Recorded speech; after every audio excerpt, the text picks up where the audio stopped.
Welcome to day 3 of the Clarinet Reed break-in process. As promised, I have my special guest, Mr. David Alvarado, here with me. David is the owner and operator of Harvard House Music.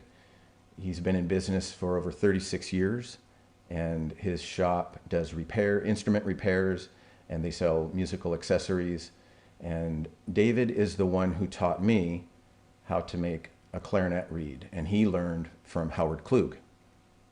Yeah, when I learned from Howard Klug, we did it from scratch. It's all hand done, and I personally, I think that's the best way if you're going to learn how to make reeds and adjust reeds. That's the best way to learn how to do that. And I'm just amazed how Steve here with his Uhl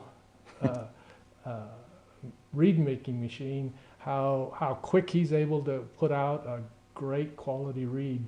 I think I've been playing them for how long, do you think?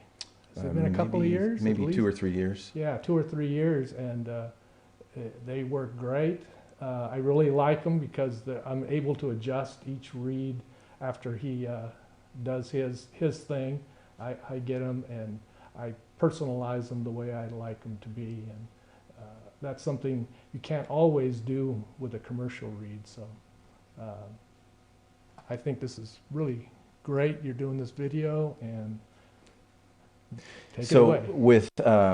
With the reeds, this is a good point. When the reeds come off of the profiler, they don't always play exactly the way that you want them to play. Mm-hmm. So there is an adjustment process that needs to happen during the break-in period. And one of the things that I've learned a tremendous amount about this process is through Dave and his knowledge of his reed making knowledge and reed adjusting.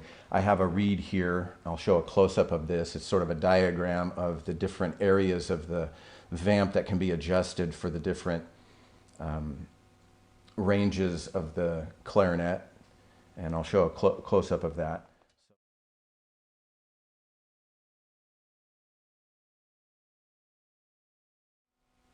So while we have our resident expert reed maker here, I'm going to have him go over the general properties of the vamp of a reed, and when you work on them and where you work on them and how you work on them to affect the different registers of the clarinet and the playability of the reed. So while I have you here, let's have you grab this. Sure. And then just give us an overview. Okay. So what you're going to want to do if you're making your own reeds or using a commercial reeds, you do want to make sure that the rails are the taper is very even. If there's any high spots, it really affects how that reed plays. These are always, all of them that I've gotten from Steve have been perfect. They're just very nicely done. So usually on his reeds, I don't need to adjust those rails at all. But you know, if you're doing staccato notes, and you know, those are going to be affected in this area here.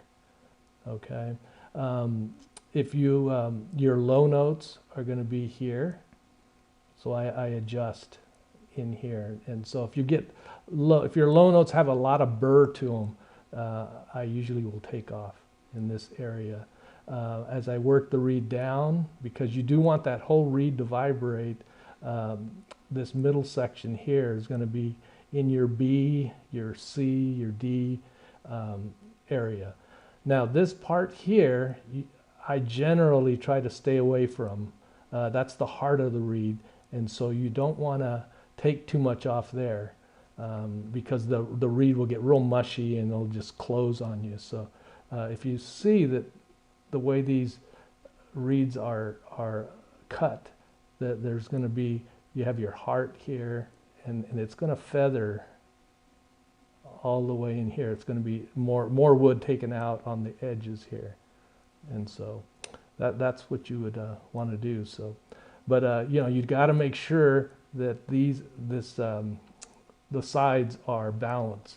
That's usually the first thing I try to do. Even if they're real hard, I try to balance the reeds from side to side. So do you mean when we do the open G and we blow and tilt Yes. from side to side? Right, you can play. Can you show where that is on the reed so that everybody can see that side to side balance that we're trying to achieve? Yeah, so in fact, sometimes I'll even flex my reeds.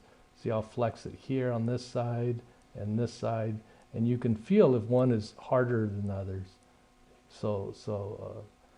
Like right now on this reed, this side is a little bit harder than this side, and so then you would take off a little material in this area here to try to balance so that the reed will vibrate.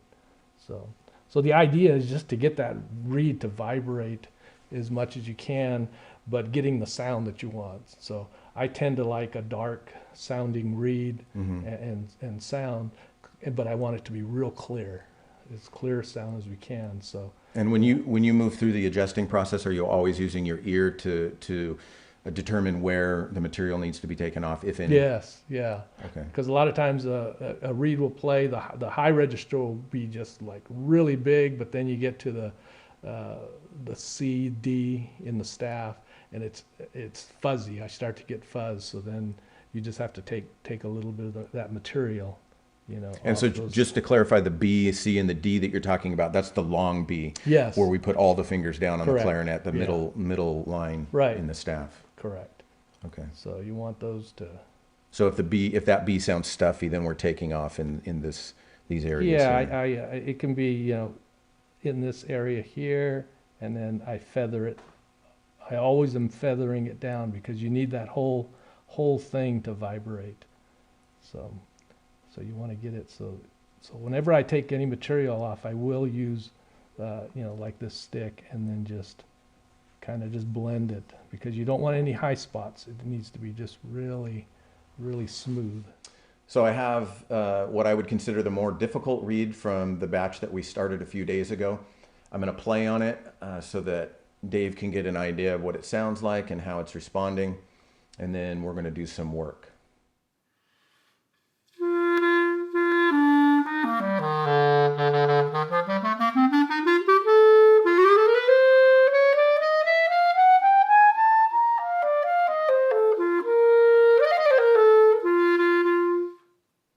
Yeah, that reed sounds very stiff. Yeah. So we do need to take a little off. Is it balanced? Have you checked the balance on it? It From side to side? feels like it's pretty balanced side to side. Okay. Then the next place I would say is take it, maybe a 1/4 of an inch from the tip. Take a little bit off. You could either do it with a file or a reed knife. Okay. So we have our reed diagram here, and I'm going to have Dave point out on the reed diagram where he exactly wants me to take off material. Okay. Well, so we're gonna start working this area here. Taking, and we're gonna try to make it a lot more even, so that the reed flexes a little more evenly to get it to vibrate.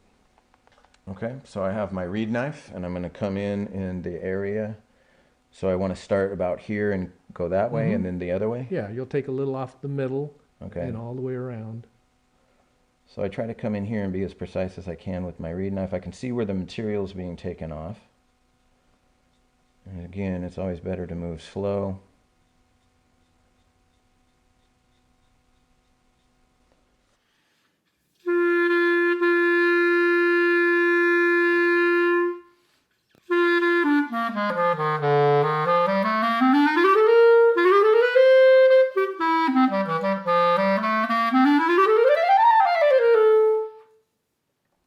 Yeah, it's still stiff, so we need to take a little bit more off.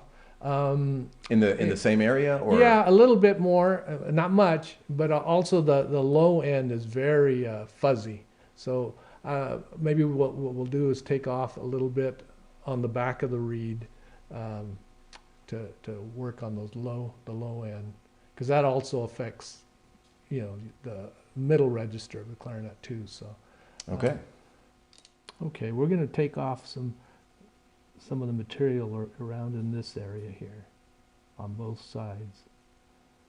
Okay, and then sometimes we have to take off a little bit in this area too, but we're just going to start here at first, And then we're also going to take a little bit more off here. Okay. All right, so come in with my reed knife back here, right about here. Yeah.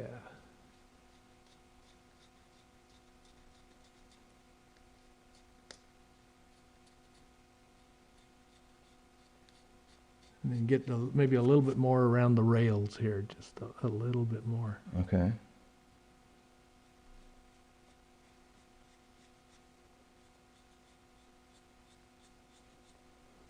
All right, take a little bit more up here. Mm-hmm.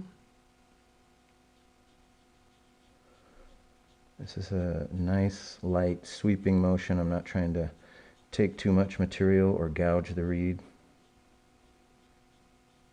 Yeah, it's important to just do it very slowly, because if you take too much off, then it's not going to work.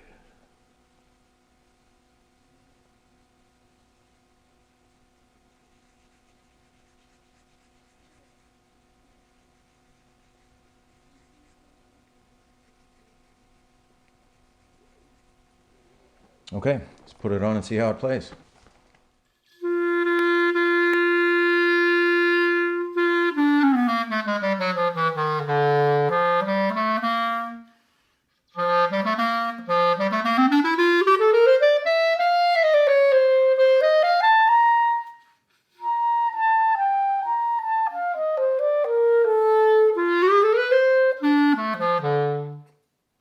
Okay, now do you feel like it's starting to blow a little bit Yeah, freer? it's blowing a little bit freer, but it Okay. still feels like Yeah, there's a lot of good, pressure there. Good. Yeah, the low end is starting to get there. So now what we need to do is take on the rails, on the sides, it'll be in this area here. Oh, here we go. We need to take off around in here on each side. Okay. Okay, we're just going to take a little bit, and that'll make the B's on the middle line of the staff, D's play a lot easier. Okay, so we're going to take off a little bit in this area and just feather it in towards the tip on each side, just feathering. And that helps what? That'll help the B's, the D's in the staff, the third line B, D, Okay. C's.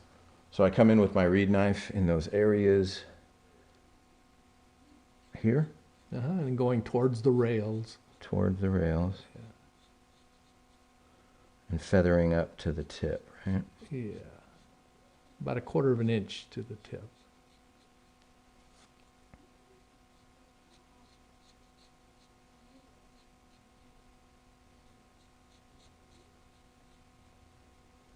Okay. Anything else? Now, just got to do it slowly. Try playing it. Okay. Yeah, let's play it again.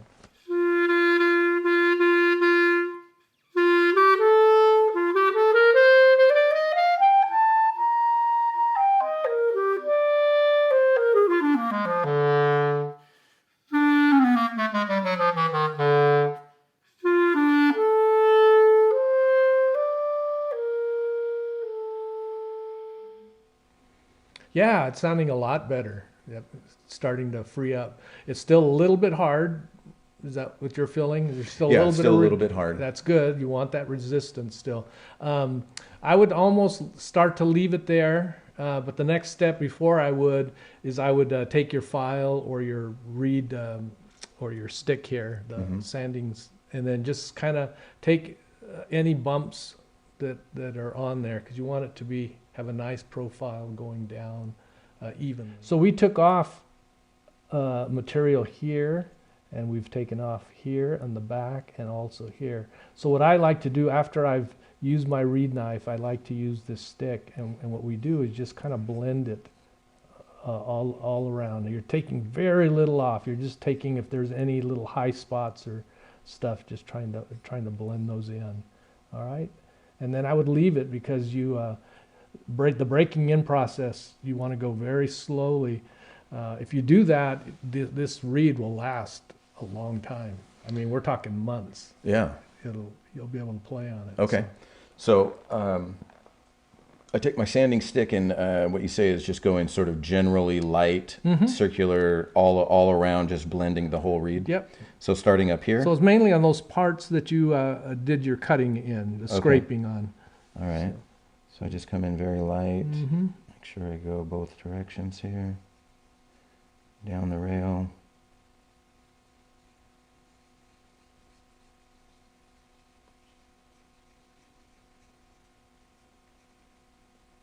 Good. That's it.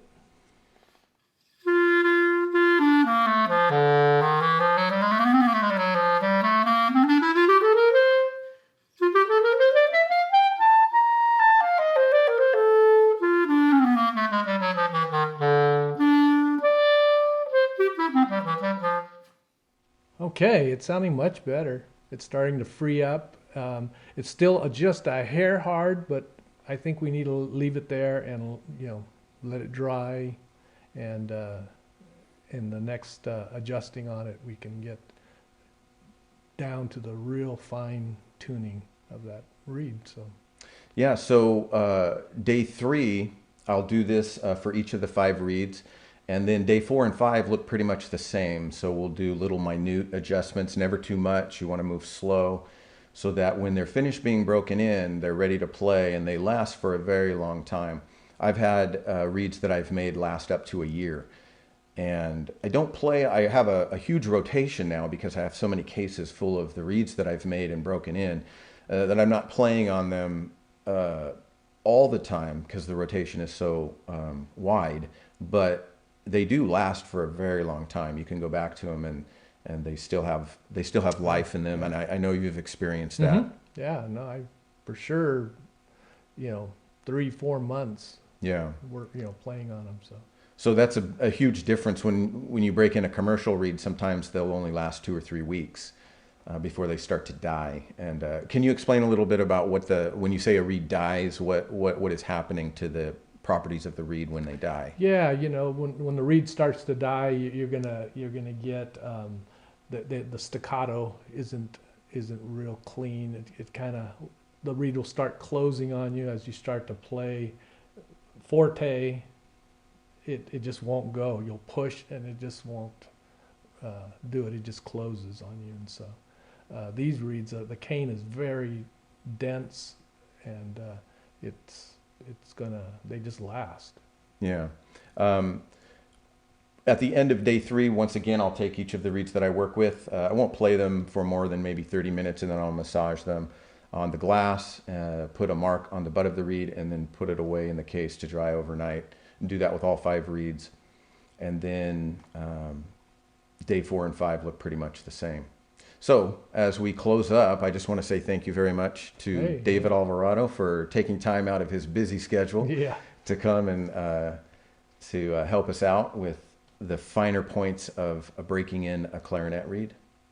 So thank you for coming. Anytime.